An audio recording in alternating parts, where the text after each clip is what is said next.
वहीं आपको बताएं कि सीएम योगी ने कल राजधानी दिल्ली में पीएम मोदी से भी मुलाकात की है। पीएम मोदी के साथ सीएम योगी की मीटिंग 1 घंटे से ज्यादा के समय तक चली है और सोर्सेज जो बता रहे हैं उसके मुताबिक सीएम योगी ने प्रधानमंत्री नरेंद्र मोदी को महाकुंभ 2025 के लिए प्रयागराज आने का न्योता दिया है। इसके साथ ही सीएम योगी ने बीजेपी के राष्ट्रीय अध्यक्ष जेपी नड्डा से भी उनके आवास पर जाकर मुलाकात की है। योगी और नड्डा ने राज्य में होने वाले आगामी उपचुनाव को लेकर चर्चा की है।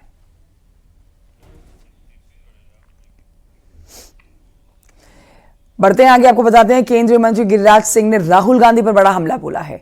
उन्होंने आरोप लगाया है कि राहुल गांधी गृह युद्ध कराना चाहते हैं। गिरिराज सिंह कहते हैं कि बटोगे तो कटोगे के नारे से इनके पेट में दर्द हो रहा है। हिंदुओं के एक होने से इनके पेट में दर्द हो रहा है। गिरिराज सिंह ने आरोप लगाया कि गृह युद्ध के लिए राहुल गांधी नए टूल किट बनवा रहे हैं।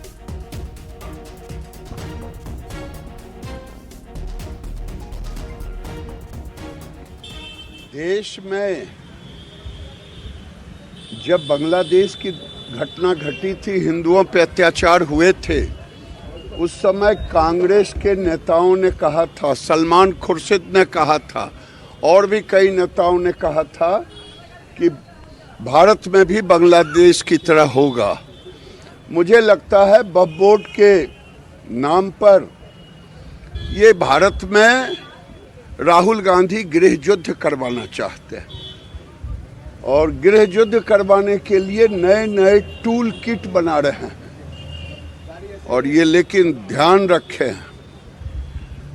ये कांग्रेस के कुकृत्य राहुल गांधी का ये सपना पूरा नहीं होगा, क्योंकि भारत के युवा जग चुके हैं। सीएम योगी को मिली धमकी को लेकर साधु संतों ने अपनी नाराजगी जताई है। इस पर आपको बताते हैं कि जूना अखाड़े के नगर प्रवेश में शामिल होने आए साधु संतों ने कहा है कि सीएम योगी आदित्यनाथ न केवल मुख्यमंत्री हैं, बल्कि वो सनातन धर्म की गोरक्षपीठ के पीठाधीश्वर भी हैं। उन्होंने कहा है कि तमाम एजेंसियां काम कर रही हैं और सीएम योगी को कोई खतरा नहीं है। जिन्होंने ये धमकी दी है वो कायर हैं। हर फतिंगना की ये विचार होता है, हर फतिंगना कामना करता है, सोचता है कि मैं हल्लोजन को खा जाऊंगा। क्या होता है, जिस दिन वो जान जाए कि हल्लोजन के पास जाने के बाद मेरी मृत्यु निश्चित है, उस दिन वो विचार छोड़ देगा। तो एक फतिंगना है, एक हल्लोजन है, नहीं, इसलिए आपको विचार करना है, आपको सोचना है कि जोगी तक पहुंचने में ही उसको 1000 को पहले नहीं 1000 जन्म लेना पड़ेगा मरने के लिए, उसके बाद पहुंच पाएगा। मामला बहुत दूर की बात रही। और ये बढ़ते हैं आगे, आपको बताते हैं शाहजहांपुर की खबर, जहां पर पुलिस ने फर्जी आर्मी कैप्टन को गिरफ्तार किया है। आरोप है कि पीलीभीत के एक शख्स की हत्या के मुकदमे में 50,000 रुपए की डिमांड की गई थी। वो थाना सदर बाजार इलाके का रहने वाला है। बताया ये भी जा रहा है कि आरोपी कई आर्मी अधिकारियों की यहां पर नौकरी भी कर चुका है, जिसके चलते उसे आर्मी के बारे में जानकारी थी। वो अपने आर्मी का अधिकारी बताता था।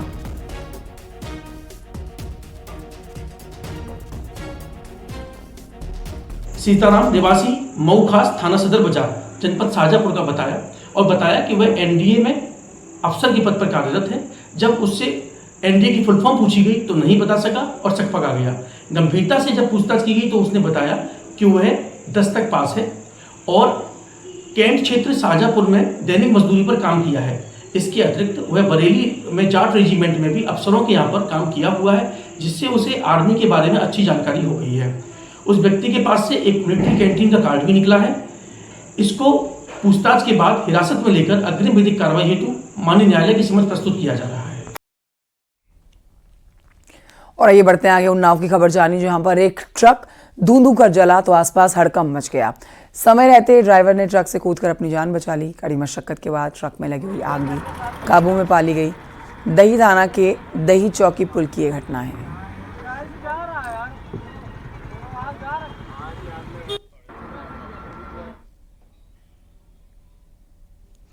दिल्ली एनसीआर समेत प्रदेश के कई शहरों में हवा की क्वालिटी बेहद खराब है, दिल्ली, मुंबई समेत कई शहरों का एयर क्वालिटी इंडेक्स खतरनाक स्तर पर है।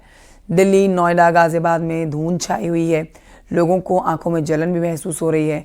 बाइक से चलने वाले लोगों को भी दिक्कत हो रही है। मरीजों की परेशानियां तो और बढ़ रखी हैं। सांस के मरीजों को कई तरह की दिक्कतों का सामना करना पड़ रहा है।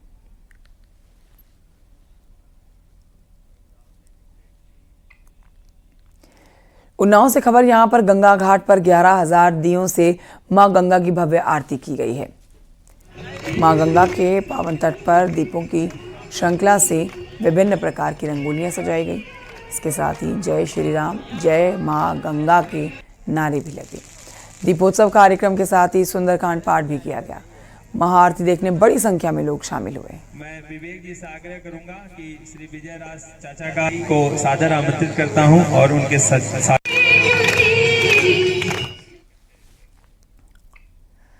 रामनगरी अयोध्या में जहां दीपोत्सव पर रिकॉर्ड बना, तो वहीं अब काशी में देव दीपावली के दिन ऐसा ही नजारा देखने को मिला। यहां भी रिकॉर्ड बनने की तैयारी है। 3 दिन का गंगा महोत्सव चलेगा। देव दीपावली के दौरान 15 लाख दीप घाटों पर चलेंगे। देखिए रिपोर्ट।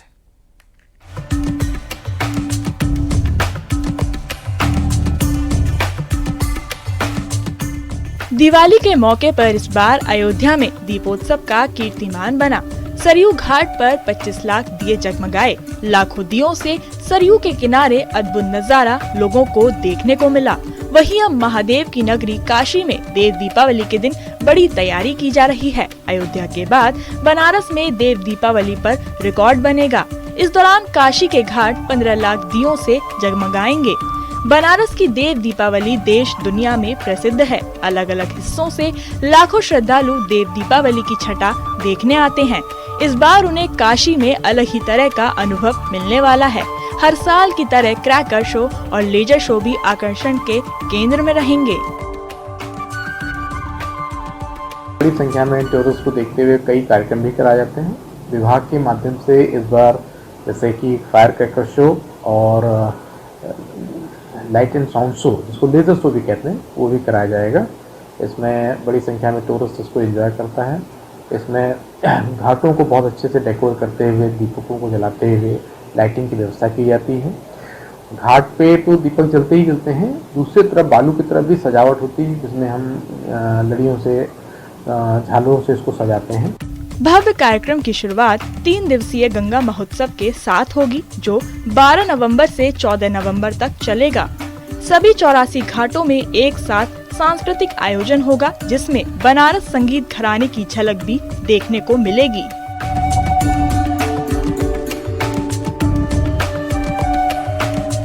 इस बार एक प्रयास ऐसा भी है कि सभी घाटों को जोड़ते हुए एक ऐसा सांस्कृतिक कार्यक्रम कराया जाए जो एक अनूठा हो।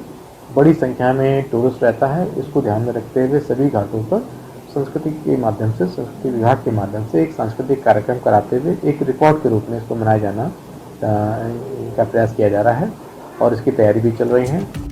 3 दिन के महोत्सव के अगले दिन 15 नवंबर को देव दीपावली पड़ रही है और इस दिन बनारस के घाट अयोध्या की तर्ज पर जगमगाएंगे।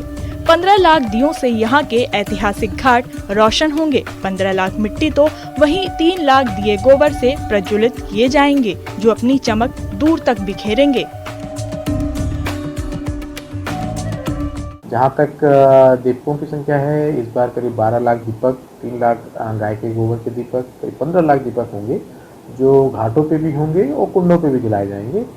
साथ ही साथ सांस्कृतिक कार्यक्रम इस बार 80 घाट पर मंच बना के किया जाएगा और प्रयास ये है कि बनारस अपने जिस विशेषता के रूप में जाना जाता है, उसी के अनुरूप सांस्कृतिक कार्यक्रम के कलाकारों को चयन करते हुए इस कार्यक्रम को कराया जाए। इसको देखने बड़ी संख्या में लोग आते हैं, इसको ध्यान में रखा जाएगा और अच्छे से इस कार्यक्रम को भव्य रूप से कराया जाएगा। बनारस की देव दीपावली पूरी दुनिया में अपनी एक अलग पहचान बना चुकी है। सांस्कृतिक कार्यक्रम के दौरान 80 से लेकर राजघाट तक अलग अलग ग्रुप में संगीतकार, गीतकार और नृत्य कलाकार अपनी कला को सबके सामने पेश करेंगे। घाटों पर पहुंचने वाले पर्यटक मनमोहक संगीत का लुत्फ ले सकेंगे, जिसे लेकर पर्यटन विभाग ने पूरी तैयारी कर ली है। वाराणसी से न्यूज़ 18 के लिए रवि पांडे की रिपोर्ट। बढ़ते आगे आपको बताते हैं, दिल्ली में होने वाली धर्म संसद से पहले वृंदावन की सुदामा कुटी में संतों की बड़ी बैठक हुई है। 16 नवंबर को होने वाली धर्म संसद के एजेंडे पर चर्चा की गई है। बैठक में सुतीक्षण महाराज, गोविंदानंद महाराज शामिल हुए हैं। संतों की बैठक में देवकीनंदन ठाकुर भी शामिल हुए हैं। धर्म संसद में कृष्ण जन्मभूमि की मुक्ति की बात होगी। साथ ही धर्म संसद में सनातन बोर्ड की मांग भी उठेगी। देवकीनंदन ठाकुर ने कहा है कि सनातन बांटता नहीं है, लेकिन सनातनियों को बांटने की कोशिश कौन कर रहा है, इसका रोड मैप बनेगा। सनातन बोर्ड बनेगा तो कोई भी दावा नहीं ठोक सकेगा। सारी जमीन सनातन के नाम हो जाएगी। भाव की पूजा को भय नहीं समझा जाए। धर्म संसद होगी दिल्ली में, खजूरी खास में, खादर में, ग्राउंड में, और वहां 3 मुद्दे प्रमुख हैं। बालाजी के मंदिर में जिन्होंने प्रसाद में मिलावट की है उन्हें कठोर सजा मिले, कृष्ण जन्मभूमि का निर्माण हो और सनातन बोर्ड का निर्माण हो, जिससे सनातनियों का कोई भी नुकसान न हो सके, उनकी परंपराओं का नुकसान न हो सके। महाराज जी, आप लोग लगातार सनातन की बात करते हैं, जबकि देखा जाता है कि जो विपक्षी पार्टियां हैं वो आप लोगों पर हमलावर होती हैं। आज लखनऊ में एक फिर पोस्टर लगाया अखिलेश यादव की तरफ से, समाजवादी पार्टी की ओर से। उन्होंने कहा मठाधीश बांटेंगे और काटेंगे। नहीं, हमको ये बात जाननी है कि वो अखिलेश जी ने लगवाया है कि उनके लोगों ने लगाया है। जिसने भी ये पोस्टर लगाया है उनको पहले धर्म को जानना चाहिए। हम न तो बांटते हैं और न हम काटते हैं।